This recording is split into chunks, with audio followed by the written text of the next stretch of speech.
Talking with me today, I have Steph Iacono. He's the Director of Marketing over at EMEA here at 6sense. Steph, thank you so much for joining me. Oh, no, thank you for having me. Can you just do a brief background just for anybody who may or may not have followed you on LinkedIn, kind of what your role is and your history? Yeah, sure. So at the moment, I'm the Marketing Director for Europe and the wider expansion of 6sense. I started life, actually did a law degree and ended up doing sort of sales at a law firm. And then transitioned into a BDR role in the tech industry, operations role, demand gen, and sort of the last couple of roles have been setting up marketing functions, including business development, sales development.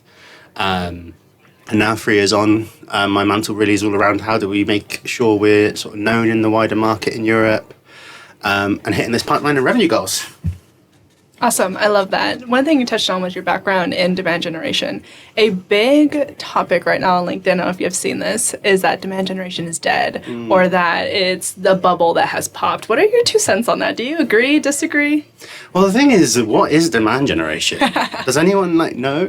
Well, I mean, I do host the Demand Gen Made Simple podcast, so I have actually defined it on my end. Go on. What's the definition? But you know what? I feel like if you ask 20 different people, they'll give you 20 different definitions. So mine is not the one I'll be all in anything. But demand generation for me is a collective go-to-market unification of the teams that are needed in order to create an omni-channel buyer's experience that is aligned with revenue. That was a lot of buzzwords, I understand, but essentially it's getting an orchestra to work in harmony that is aligned to a unified business goal such as revenue. Yeah, I mean, that's totally not going to go anywhere, right? And this is kind of the trouble we have sometimes with these, something is dead or we're moving on. I think actually what's probably more alive than ever is an understanding that we need to operate as a team. And I actually recently spoke to a bunch of marketers about the MQL. And that's historically been associated with demand gen or lead gen. And what was interesting is that I feel like it's not gone anywhere, despite what some people might think. But it's evolved. And I think that's probably the same as demand gen. I know when I started in demand gen, I spoke to some people and they were more focused on collaborating with sales. I spoke with others, they were more focused on digital. But ultimately, those 2 disciplines, or whatever you do, as long as we're all focused around, business growth, collaborating with the key stakeholders in those areas, I think it's not going to go anywhere. And if it does, well, how are we going to...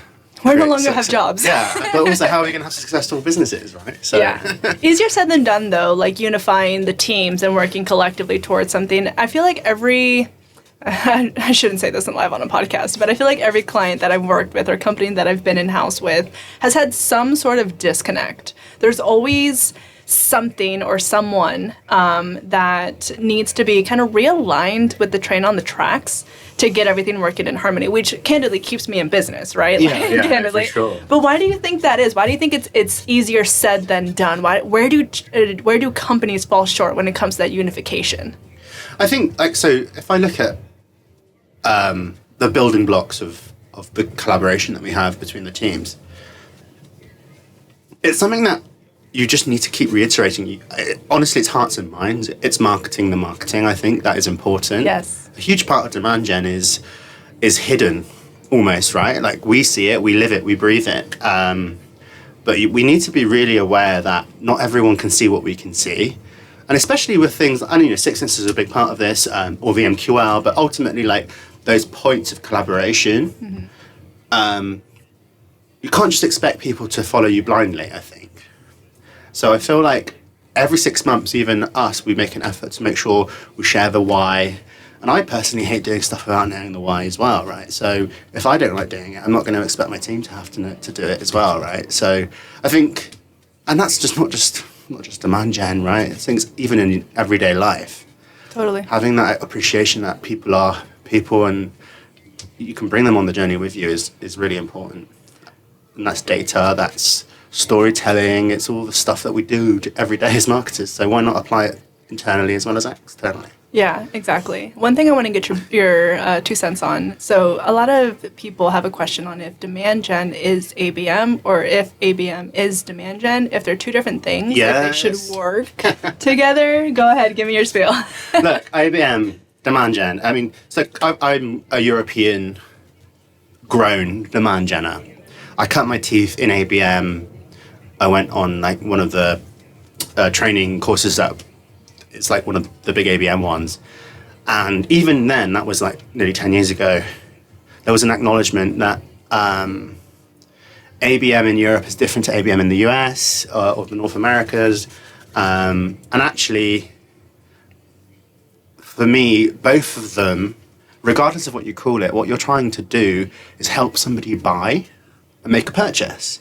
And you've probably spoken to a few people at 6sense about the buying study and the buying data that we've released. But ultimately, regardless of the findings, if you just think about yourself, sometimes if you had to make a purchase as a business and you've got to basically get a group of people to agree to say yes, as a buyer, the more expensive that is, the more people you need to get approval from. Some people probably need to get approval to buy a pen, you know. But as soon as you get to hundreds, definitely thousands of dollars, buying is hard. Mm-hmm. And whether you're demand genning or ABMing, it's basically the same goal, which is to help those buyers get through that. Mm-hmm. You know, some demand gen is persona based. And then, for example, if you've got multiple personas at a business and you want to do demand gen to generate MQLs, and you want to generate MQLs across multiple different personas, is that not ABM? I don't know, it sounds a bit ABM-y. Similarly with ABM in reverse, right? I think one-to-many ABM, which in Europe isn't really, you know, I think a lot of people consider that not to be ABM and can probably consider one-to-many to be more demand gen. I'd agree with you. But yeah, I think as long as you're adhering to that concept of trying to help people buy, whatever you're doing, call it whatever you want. So how does that work with specific roles in-house? Because you've got titles like Demand Gen Manager, VP of Demand Gen versus Enterprise ABM. I mean, there's all these titles, right? Like, I feel like marketers, we just overcomplicate everything. So I think it's actually quite dangerous sometimes if you have a different view of what your role is versus what the people who have given you that role is. And I've seen it happen numerous times where somebody's starting an ABM function in a business, and that function has been brought on to create pipeline, immediate pipeline, from maybe like the Microsofts and the Coca-Colas of the world. And I'm like, that's hard.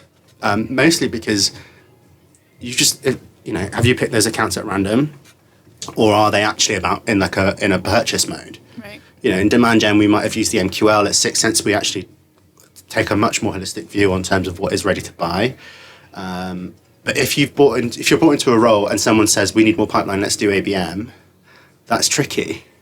Actually, if you're in a role where you're like, let's do ABM, and then there's an acknowledgement that demand gen thinking of like full funnel marketing, bringing people through the funnel, then I think that's okay.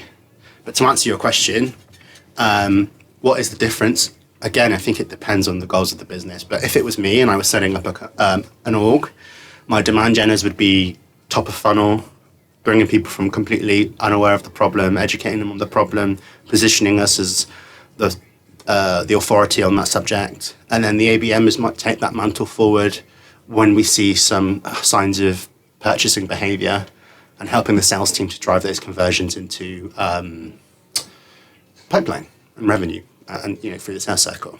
I think what's important, though, to double click there, is the targeting side of the top of funnel demand gen efforts. Because it's one thing to just say we're going to go spray and pray, and then as we get some more intent, which I'm not saying you're saying, but like as we get more intent in the purchase side, then we're going to consider them accounts. Like part of what I feel like makes a demand gen strategy successful is the targeting. It's the intention as well as the messaging and the channel alignment, right? So my favorite play right now has been reverse engineering some of the target accounts and use that solely for targeting both on marketing and sales. Like sales, BDRs, SDRs, AEs, however the org is structured, to focus on those from an outreaching standpoint and have marketing focus on that from the top of funnel, the messaging, all that to pipe that in. As we start seeing the intent triggers come from those accounts, then we capitalize on that momentum. We have automation for days. Like if nobody has an automation platform right now, they probably shouldn't be listening to this podcast. But like marketers, we have automation at our fingertips. Like how do we use it? And my favorite play right now has been piping that account list from targeting attribution and waiting until we see those first-party intent signals and then using that via automation to capitalize and essentially pounce, triggering that outreach for SDRs or BDRs, or if we need to, we can use our market automation platform and schedule an outreach on behalf of them. If they reply or book a calendar, that's directly on their calendar. And for us, like, that's a win-win. The question here is, hey, can we track that if somebody responds, right? Who gives a fuck? But I'm sourcing pipeline, we're sourcing meetings. So attribution is a whole nother conversation. How do you approach attribution in your role? Because I'm sure you're in the weeds deep of all of that. Yeah, I think I'd love to take up some of the stuff you just said there very quickly on attribution. So I have a perspective on measurement in general. I think there are 3 key audiences for your measurement, and you should consider each of them as separate and be careful about blurring the lines. I think the measurement that we have as individuals and as team members to track the success of a campaign, like an ad set, an email, whatever the campaign might be, campaign metrics are their own thing. And the aim of the campaign metrics is to generate whatever they're aiming to generate. So, for example, on display, depending on what you're trying to do, it might be impressions, it might be clicks, whatever. And then there's the sort of motivators, making sure people do the right thing, which I would call almost like your go-to-market metrics. And that is, say, for example, we come to an event, we want to make sure the BDRs follow up, and we want to know that event generated immediate, was good for like mid-funnel, basically, right? So generated meetings that converted. So that's like kind of what we do here is last touch. So it's like, what did we do? What did we do last before this converted? And that drives behaviors such as making sure every lead is followed up. People get paid outright. And ultimately, we also track like demo conversions and what we would call like high value MQLs. Or don't say that. We're not allowed to say MQLs at 6sense. High value 6QLs, let's say. So 6sense qualified leads, which basically come through demo requests, because that's basically what we want is those forms to be followed up quickly. We want the inbound rep to make sure that they give them a great experience and get them through. And then finally, the sort of leadership metrics, all the stuff that we know, like the ARR, the CAC, the velocity, all of that normal board level metrics. And the board's not going to care about, which I've learned quite recently. Board doesn't care about last touch. The actual people who care about last touch might be like marketing leadership, but then when they get into the boardroom, quite often, and it will depend on your board, but they're talking more like, are you hitting your overall pipeline goals? So definitely don't put campaign metrics in that pack, you know. So I think it's fascinating, and ultimately it's the psychology of what you're trying to do, really. And I think that middle piece, the go-to-market bit, is where most people can get caught up, not just marketing, but the whole org can end up like bickering and not really seeing through what's the wood through the trees? Is that the saying? Yeah, and I think like having a platform like 6sense is really helpful for the campaign stuff because there's ways of basically reporting on what's the impact on revenue that we don't always have elsewhere. But yeah, I find that having that trifecta of thought process is quite helpful when it comes to measurement. I love that. You mentioned you want to double click on something else that I said earlier. Yeah, what were we talking about? So you were saying about some of the playbooks, reverse engineering the targeting on the account standpoint and capitalizing on that momentum. So I mean, for me, sometimes it's, you know, when you work somewhere and you end up getting like, you're drinking the Kool-Aid a little bit. Totally. I kind of forget how much of a problem that can be for people. So my bubble is 6sense customers. And like a big part of why we exist is to put that garden wall around your ICP. And make sure that your targeting is correct. But I actually wanted to speak to people who didn't have 6sense, just so I could, in my marketing and in our community initiatives, make sure that we were being relevant and helping people. And we interviewed like 80 ongoing individuals on the concept of moving beyond an MQL. And it's called the Market Makers Program. People might see it on LinkedIn. But what was fascinating there is how many people we speak to who are still in sort of an MQL world. It was literally less than 3% of people said the MQL was most important, which shocked me. I kind of was expecting everyone to still be like grasping onto the MQL. But 80% of people were struggling on how to move past them. It was 76%, so hold myself accountable to the right metric. But so I was having like talking to these people, and I think it was the underpinning targeting, which then causes you to have MQLs that aren't going anywhere, which means the sales team have got these huge lists to work that don't convert, waste their time. And then they lose faith in you.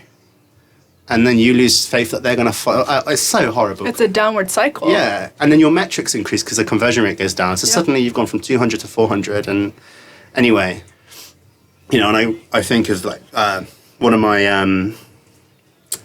the like best marketers I've met, Mark from Experio. When he joined his company, they had a 1.5% conversion rate on MQLs. And like through his work with 6sense and a lot of hard work that he's put into his ICP, it's now like 89% conversion. There you go. And they have a 10x on their opportunity. There you go. And it's targeting. So it works, is the takeaway from today's podcast. Targeting. And I say that even if you don't have 6sense, I call it, in England we have a trifle. Do you know what a trifle is? Yeah. So it's a layered pudding, sponge, jam, cream.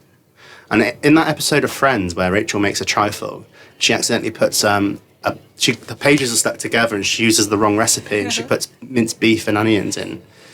Like, you can have the most beautiful campaign. It can be crafted beautifully, amazing messaging, great creative, absolutely spot on, and you'll never know because you might have put minced beef in with the trifle and you've targeted the wrong people. So I'm very passionate. I love trifle and I don't want to get it wrong. And actually, I think it's so important, yeah. So I did want to sort of agree with you wholeheartedly on that point. No, I'm glad you agree. Another thing I think is a key takeaway is you could have the most beautiful, sophisticated, aspirational strategy, but if your execution doesn't line up to that too, and like what you were saying, like swapping out some of the ingredients, like you can't shortcut your way into success. You can't say you're going to bake this beautiful trifle or cake or whatever other analogy and only use half of the ingredients. And I think that's a key component of making demand gen marketers and, you know, B2B marketers successful is the enablement of one, budget, and then two, kind of trust, if you will, to put everything singing in harmony together. And I think there's a disconnect also that demand gen marketers are facing today is that level of, cool, we're going to go do all these big things, but I'm going to give you a penny to do that. And it's just this unrealistic, like we can't cut those corners and expect to get a beautifully designed cake or trifle. Yeah, no, for sure. It's hard. I mean, it's hard out there. And I think sometimes not having the confidence that you are going to be successful also means you don't fight for the budget. So I think like having really clarity as a business on who you want to focus on and who you want to target. Some of the worst stuff I've ever had to do is target 15 verticals at once with a team of 2 or 3, and then you're like, what am I doing? What am I focusing on? What budget am I going to use where? And I think focus and clarity, which is basically what ABM is really important across the whole thing. Yeah, I love this conversation so much. Unfortunately, we're running out of time, so I have one last question. What is one thing that you want to leave demand gen marketers with as we approach 2025? So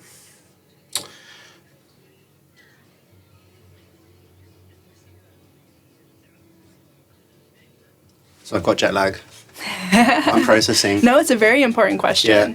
I mean, it's coming at us fast, you know, and... So I think one thing that I've seen time and time again, and the research that I've done with these market makers, there is an appreciation and an acknowledgement that we need to move beyond what we're doing at the moment. Lead-based, lead-centric.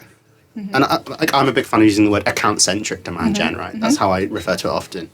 And that there are two things underpinning that, and these two things, I think, should infuse into everything we do in demand gen. One is that the buying group exists. Mm-hmm. You have to help people get their teams to agree to say yes. So you need to be at least at the persona level in most of your campaigns. And the other one is that the buying journey exists. Mm-hmm. And that is that people have different needs across the different stages of making the purchase. So that's the traditional funnel, right? We've always kind of been funnel based as marketers, but having a way and having more confidence in basically bringing that to life. And obviously 6sense is how we do it, but making sure that you're confident in your intent triggers and your intent metrics, and then delivering content that aligns to that, basically. So acknowledge the buying group, and then make sure that you're helping them depending on where they are in their journey, and you're confident in that. I love that. Thank you so much for chatting with me, Steph. It's been an absolute pleasure. No, thank you for having me. Thank you so much for tuning in to the Demand Gen Made Simple show. If you found value in today's episode, please consider leaving a review, as it really helps me reach more people just like you. And make sure to subscribe so you can be notified when the next episode drops. Thank you, and see you next time.